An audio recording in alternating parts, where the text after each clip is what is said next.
This segment is brought to you courtesy of Caribbean American Weekly, a newspaper owned and operated by Caribbean Americans. Read the latest edition at www.cawnyc.com.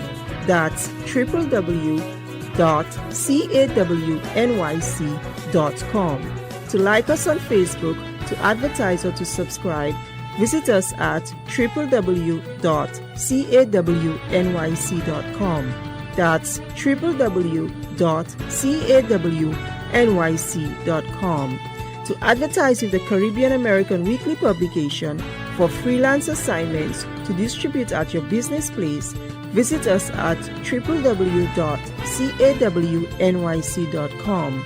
That's www.cawnyc.com.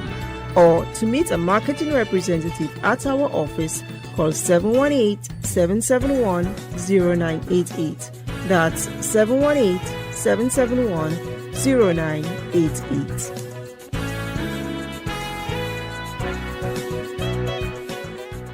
Our topic today is Pride, Purpose, and Leadership in Uncertain Times. Pride Month feels different this year, and not solely because corporate marketing budgets are shrinking. For members of the LGBTQ plus community, anxiety and stress have intensified over the past 6 months, fueled by the current administration's rollback of key civil rights protections and anti-discrimination measures. In the midst of these mounting challenges, it is more crucial than ever to reflect on how we support one another, both within our communities and in the workplace. Joining us for discussion is Mohamed Amin, Executive Director of Caribbean Equality Project, a leader and advocate.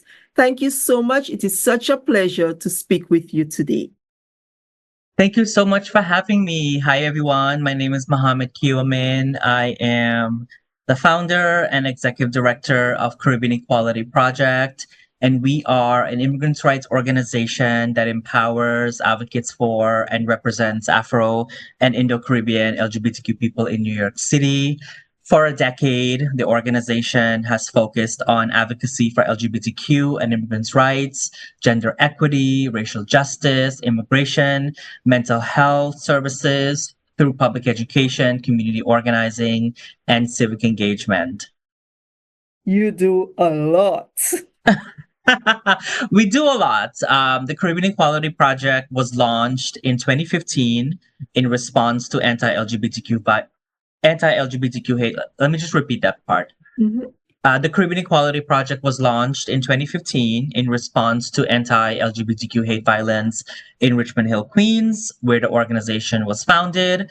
For 10 years, the organization has been hosting bi-monthly healing community spaces through its Unchained support groups in Queens and Brooklyn, facilitates immigration legal services for LGBTQ asylum seekers, curates oral history and storytelling, interdisciplinary art exhibitions, combat food insecurity, organizes cultural shifting program, and builds political power through civic engagement, census outreach, redistricting, voter registration, and legislative advocacy to advance LGBTQ and voting rights in New York State.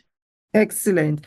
So I mentioned earlier that this year's Pride Month arrives at a time of increased anxiety for many in the LGBTQ plus community. How has the Caribbean Equality Project responded to the current political and social climate? Yeah, this is a great question. So for the past 5 to 6 months, a lot of our preparation work for the incoming administration or the existing administration really started with educating our community members around immigrant rights. We've been hosting Know Your Rights training to educate community members about the changes. And as you all know, there have been so many changes when it comes to immigration, when it comes to asylum seekers, when it comes to TPS, just different types of restrictions around visas. And particularly for our LGBTQIA plus community, we have also been hosting virtual and in-person Know Your Rights workshops around gender, travel documents, border crossing, gender markers on passports and IDs. We recently just hosted a workshop on the Real ID, particularly around New York State, and what it means for community members to not only apply and get a Real ID, but how it could impact their ability to travel throughout the 50 states. In addition to that, we have also been providing one-on-one mental health services to community members. As you mentioned, this has been an incredibly anxiety, stress-driven, and trauma-filled experience for a lot of immigrants, and that also include LGBTQ plus immigrants and asylum seekers. Especially our undocumented community members and those who may not have a pathway to becoming documented.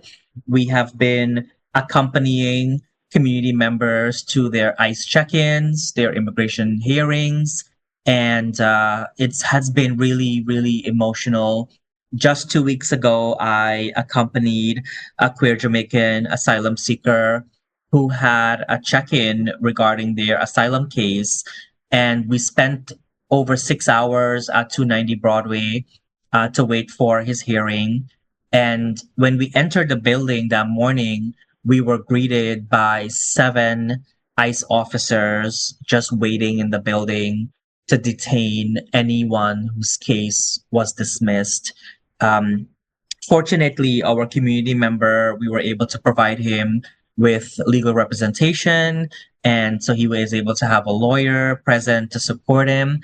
But for the 6 hours that we were present, he was very emotional for almost 3 of those hours.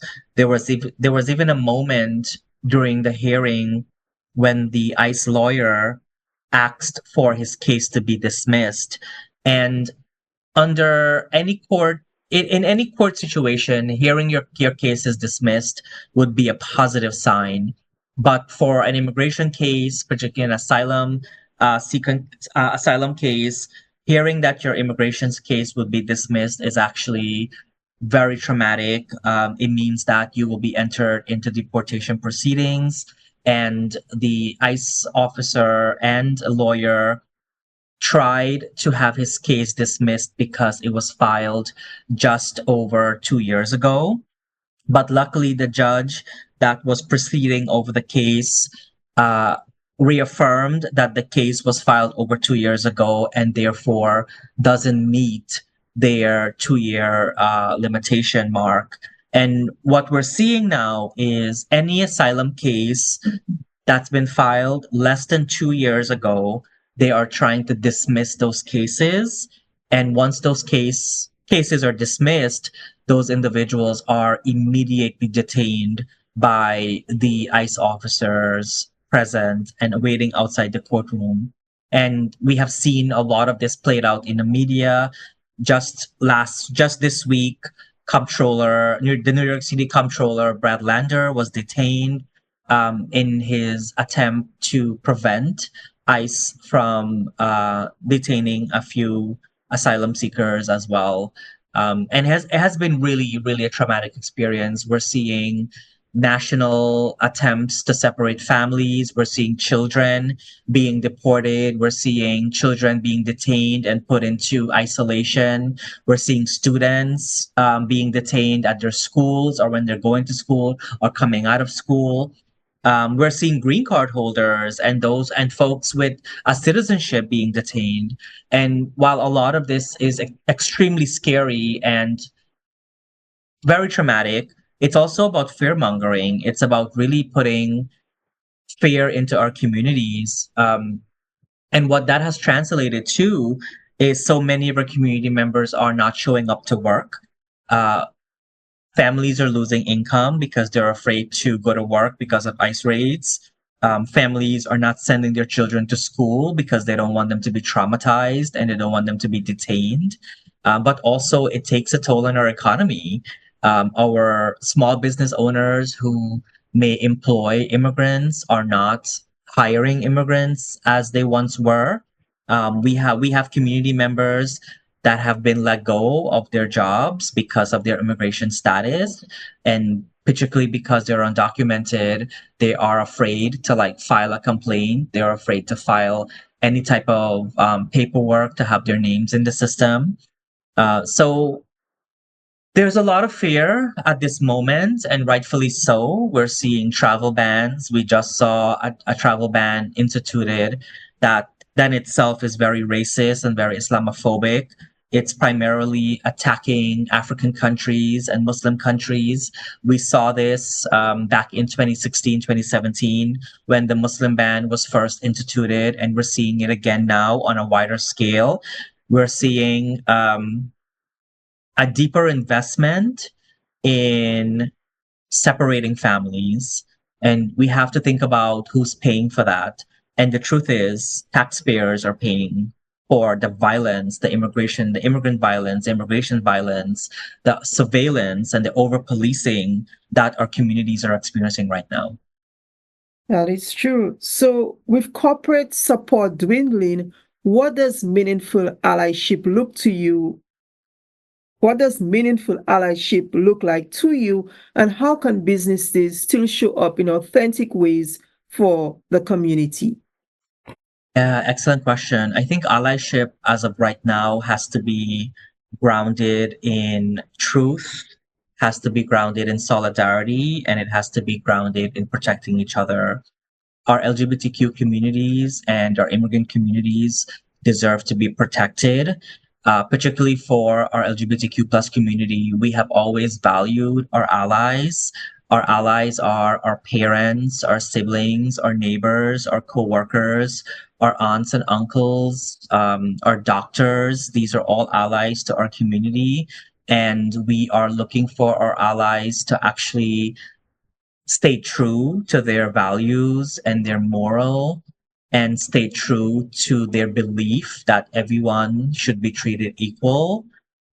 And when it comes to our immigrant community, allyship also means fighting back. Allyship means if you see an ICE raid in progress, or if you see ICE officers in your community, send out a message, call your neighbors. If you know people in your neighborhood, if you know anyone in your building or anyone that you work with that might be undocumented, and if you have their contact information, send them a message, say, hey, I just saw ICE officers in the community, like, be careful.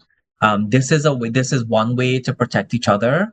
The other way to do that is to invest in our work.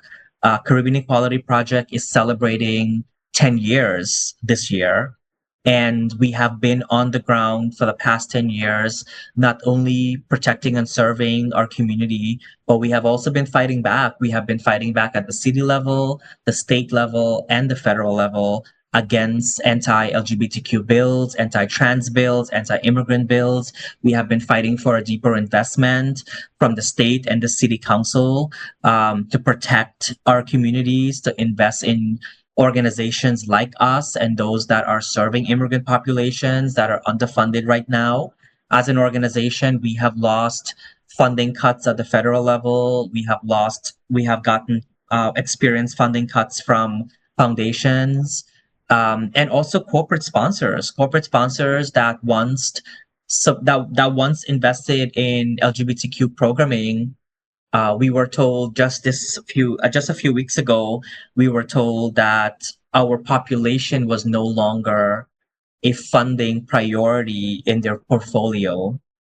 Oh, wow. And that is the type of funding cuts we're experiencing. And as a small grassroots organization, we deeply depend on donations. We depend on the small grants that were given and the partners that we have cultivated trusting relationships with.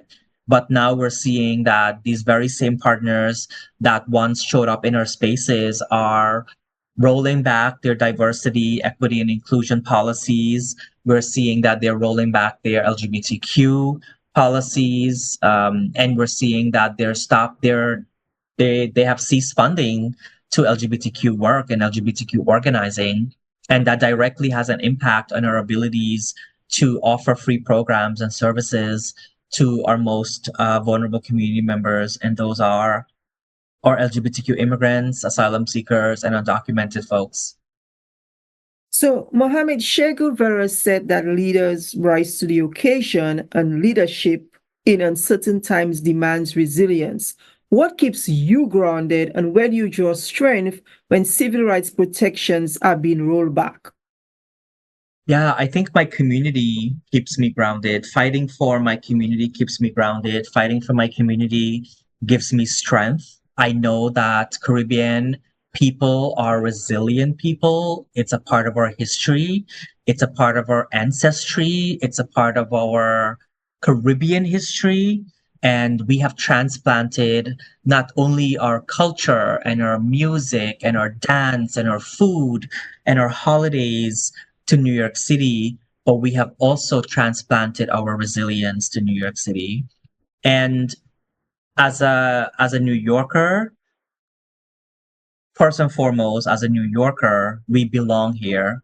But as an immigrant, as a queer person, as a Muslim person, I am fearful for the safety of my community, but I know that our existence is resistance.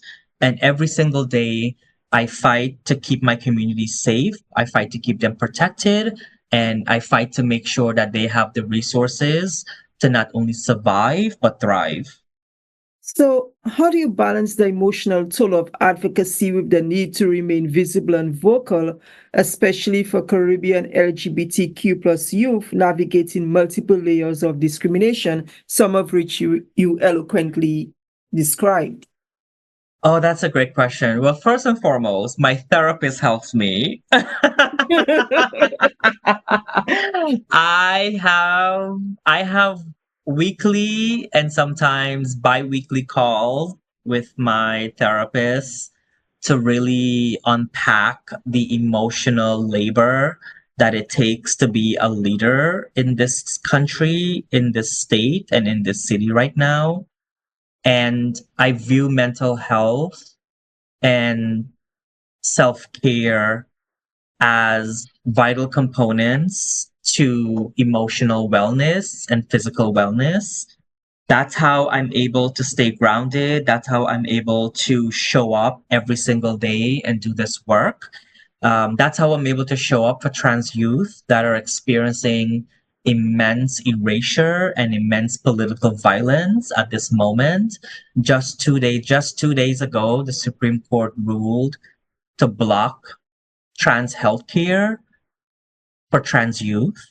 In We Tennessee. know in Tennessee, but in not only will it impact the state of Tennessee, but it will also impact almost 20 other states that have similar laws right now and that have similar cases at the Supreme Court at the moment. So we're talking about hundreds and thousands of trans youth that are currently receiving trans affirming care, puberty blockers, that they will cease receiving those services. And we know that trans healthcare save lives. We're also seeing threats to trans affirming mental health services, particularly through different hotlines that are available throughout the city and throughout the state and throughout the country, particularly hotlines that have been life-saving, where com- trans youth and trans community members can call these hotlines to access one-on-one mental health services, particularly for those who are experiencing suicidal ideation thoughts, those who are contemplating suicide. So when we think about the funding cuts that are happening, these funding cuts will directly have an impact on our ability to save lives. But it also takes money. It takes money to operate these programs. And if you don't have funding to operate programs, several things are going to happen. First and foremost, the community that benefits from these programs are not going to have access to those services anymore. The organizations that provides these services are not going to be able to operate those programs, and the people that are empowering and behind every single phone call, those counselors are going to be losing their jobs. So there's a rippling effect to the funding cuts that our government is enacting, and particularly for queer and trans people and for immigrants, it also means that our safety and our belonging in this country is being jeopardized. Well, I want to commend you for taking care of your mental health. That is so very important. And they always tell us on the airplane, you have to put your mask on first before you can help somebody else. So, kudos to you for recognizing that and taking care of yourself. Can you share a story or moment from the past 6 months that reminded you of the power of community within the LGBTQ plus movement? Oh, yeah. Thank you for that. A moment of You're joy. welcome. Absolutely. A moment of joy. Last Friday, we hosted our inaugural Little Guyana Pride celebration in Richmond Hill, Queens. Mm-hmm. We had over 100 community members that showed up in the very community that Caribbean Equality Project was founded 10 years ago. Imagine a pride celebration in a Caribbean neighborhood like Richmond Hill, Queens. And to be able to celebrate pride locally was it was just so much joy. We actually did a screening of our Caribbean Queen, a short film that was directed by Sakir Dorset. It was written by Carl Williams, and I happen to be the executive producer of that short film. We also had community partners in the space, and they offered resources from health, particularly around health insurance, sexual health, immigration, mental health, and voting. We partnered with NYC Votes, who brought an ice cream truck. And as people were coming to the event, they were offered free ice cream. And we offered free ice cream to the public. We were also doing on-site voter registration. It happened to be the last day to register to vote in New York City. So as part of our Mash Up the Vote campaign, we were also educating community members on the current primary election that's happening right now. So for anyone that's listening, please go and vote. Early voting is happening now until Sunday, and then election day is on Tuesday, June 24th. Your polls are opened at 6 a.m. and they close at 9 p.m. It's really critical for our immigrant communities to show up to the polls, cast your vote, have your voices heard. This election will have consequential effects on our city laws for the next 4 years. So we need to, on the ballot, you will be voting for a mayor, you will be voting for a comptroller, a public advocate, and city council members. And in certain boroughs, you'll also be voting for judges as well. Please, if you are And borough presidents. I'm sorry? I said and borough presidents. Oh, yes, absolutely. And borough presidents. So if you are a registered voter, I want you all to know that as an immigrant in this country, I once did not have the ability to vote. And like many immigrants who came before us and who are here without that ability to vote, you're also voting to protect all of us. Fortunately, I am now a registered voter, and every single time I go and vote, I know that I'm voting for community members who don't have this privilege yet. And that is what we're fighting for. We're fighting for our Caribbean people to build political power in New York City. And when I say Caribbean people, I'm talking about all we people, because we're not leaving none of us behind. Yeah. Right? We're talking about our LGBTQ Caribbean people. We're talking about our disabled Caribbean people. We're talking about our seniors, our Caribbean people that are HIV impacted, our Caribbean people that are housing insecure, our Caribbean people that are experiencing food insecurity, our Caribbean people that are also unhoused. So we have to build collective power in this city that we call home because we belong here. Our ancestors fought for us to be here. People that, part of the 1965 Nationality Act fought for immigrants to be able to migrate to the city that we now call our home. So I encourage all of you to go vote. Our Little Guyana Pride celebration embodied community joy, it embodied resilience, but it also embodied resistance because our visibility is resistance right now. And one of the ways that we can also resist is by voting. We have to have our voices heard. We have to vote for elected officials that will protect all of us and not just those with access to billionaire friends. Well, very well said. So, sorry, looking ahead, what gives you hope and what can our audience do right now to stand in solidarity with LGBTQ plus individuals facing heightened threats? Protect our community, stand with us, don't stand on the sidelines, stand next to us. If there's a rally that you see happening to protect trans youth, show up. You can go to CaribbeanEqualityProject.org and make a donation to support our work. We are going to be marching in the NYC Pride March this next Sunday, June 29th. Go to CaribbeanEqualityProject.org and register to come join us and come march with us. We have a big truck on the avenue. Come and dance with us and celebrate Caribbean pride, Caribbean joy, Caribbean resilience on Fifth Avenue. You can also follow us and learn more about our work. You can search Caribbean Equality Project on Instagram and Facebook. You can like us and follow us. One of the best ways to learn about a community that you may not have a close personal connection to is by educating yourself. And I really do believe that education is power, education builds community, education builds solidarity, education is hope. And right now, we also know that homophobia and transphobia also exists in our Caribbean neighborhoods.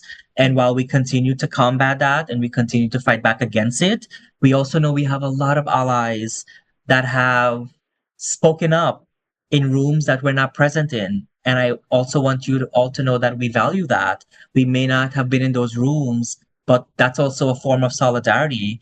When you hear anti-LGBTQ slurs, when you hear those Caribbean hate slurs, as an ally, speak up, call it out, call it in. You know, if you hear your friends and your aunties and uncles are using those homophobic terms, say to them, hey, that's homophobic and that's not language we should be teaching each other, and that's not language we should be using. Um, because hate is taught, right? We learn to hate each other, and it takes generations to unlearn that hate. But one of the ways we can start is by calling it in and addressing it, without just witnessing that hate happen and let it sort of just take place without any type of action. This is a moment for us to really take action. It's a moment for us to organize. It's a moment for us to mobilize. And it's a moment for us to show up to protect each other. Thank you, Mohamed Amin, for your powerful insights and unwavering leadership. In times of uncertainty, voices like yours remind us that Pride is not just a celebration, it's a commitment to justice, inclusion, and community care. As we close, let us remember true allyship means showing up, speaking out, and standing firm even when the spotlight fades. Always a pleasure speaking with you. Thank you so much. And Pride is still a protest. Pride started as a protest. Pride will continue to be a protest. Every single time we march in our streets, it's a protest. And we're protesting because we're not safe, we're not valued, and we're not loved, and we're not seen, and we're not celebrated. But we celebrate ourselves. We celebrate our joy, we celebrate our resilience, and we celebrate our ability to thrive. And every single time we put on our rainbow shirts, we put on our rainbow armor, we put on our rainbow feathers, we are marching in resistance. We are marching for all of us to be free one day. Thank you. Thank you all. I appreciate being here. You're very welcome. This segment was brought to you courtesy of Caribbean American Weekly, a newspaper owned and operated by Caribbean Americans. Read the latest edition at www.cawnyc.com. That's www.cawnyc.com. To like us on Facebook, to advertise, or to subscribe, visit us at www.cawnyc.com. That's www.cawnyc.com. To advertise with the Caribbean American Weekly publication for freelance assignments to distribute at your business place, visit us at www.cawnyc.com. That's www.cawnyc.com. Or to meet a marketing representative at our office, call 718-771-0988. That's 718-771-0988.